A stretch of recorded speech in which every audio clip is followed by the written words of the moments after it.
Hindi naglabas ang TRO ang Court of Appeals laban sa suspensyon kay Cebu Governor Gwendolyn Garcia. Sa halip, nagtakda muna ng oral arguments ang korte sa susunod na linggo. Narito ang report. Lumipas na ang Pasko at Bagong Taon pero hanggang ngayong gabi hindi pa rin umaalis ng Kapitolyo si Cebu Governor Gwendolyn Garcia.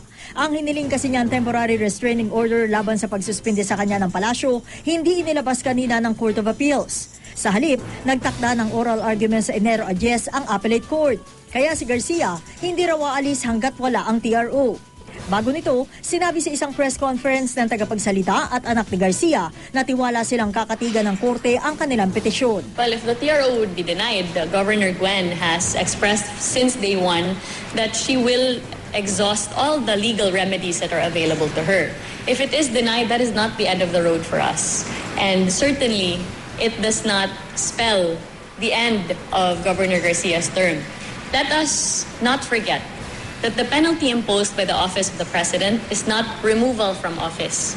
It's merely suspension of her functions in the office of the Governor.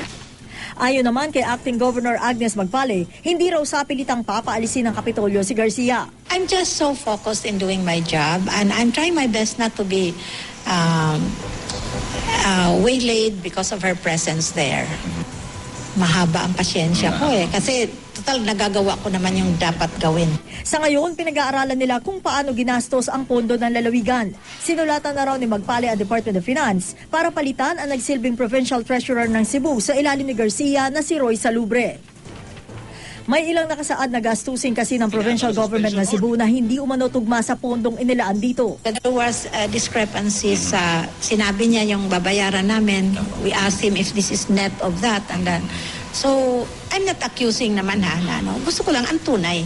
And I think this cash examination will give me the real picture. That provincial treasurer has been there for all the 3 terms that I have served, but even for all the 3 terms that my own father had served. He has been around and there has never been a COA audit observation about any irregularity. Sinubukan namin kunan ng pahayag si Salubre pero bigo kami.